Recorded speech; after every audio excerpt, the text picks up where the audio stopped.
Azərbaycan səfirliyinin yerləşdiyi ərazi ciddi ziyan görüb. Raketlərdən biri səfirliyin ərazisinə düşüb və orada böyük yarğan əmələ gəlib.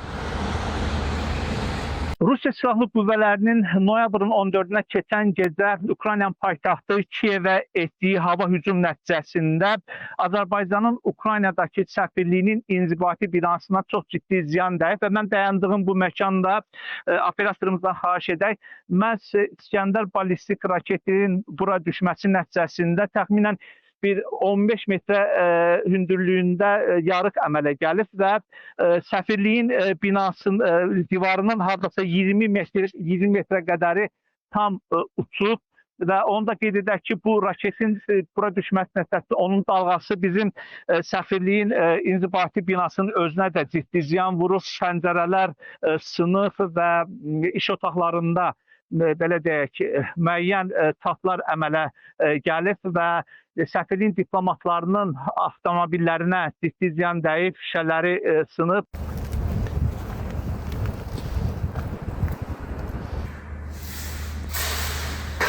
Mən dayanım məkan səfirliyin akt zalıdır. Bax, gördüyünüz kimi raketin zərbəsi akt zalını da yararsız hala salıb, şüşələri sındırılıb.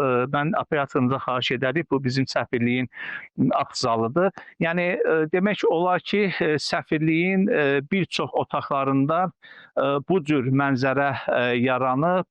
Qeyd etdiyim kimi, ballistik raketin düşdüyü ərazi ilə inzibati binanın arası belə deyək, bir neçə metrdir və ona görə də məhz onun zərbəsi inzibati binanın özünə də ziyan vurub.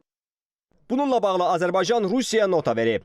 Xarici İşlər Nazirliyinin Mətbuat Xidməti İdarəsindən bildirilib ki, Rusiyanın Azərbaycandakı səfiri Mikhail Yevdokimov Azərbaycan Xarici İşlər Nazirliyinə çağırılıb. Ukraynanın paytaxtı Kiyev şəhərinə raket və dron hücumları nəticəsində İskəndər tipli raketlərdən birinin səfirliyin ərazisinə düşməsi ilə bağlı kəskin etiraz bildirilib və səfirə nota təqdim edilib. Beynəlxalq hüququn norma və prinsiplərinə zidd olan bu kimi raket hücumlarının əvvəllər də baş verdiyi xatırladılıb. Görüşdə diplomatik təmsilçiliklərimizə bu kimi hücumların qəbul edilməz olduğu diqqətə çatdırılıb. Rusiya tərəfindən məsələ üzrə müvafiq araşdırma aparılması və ətraflı izahat verilməsi tələb edilib. Qeyd edək ki, ölkəmizin Ukraynadakı səfirliyi fəaliyyətini davam etdirir.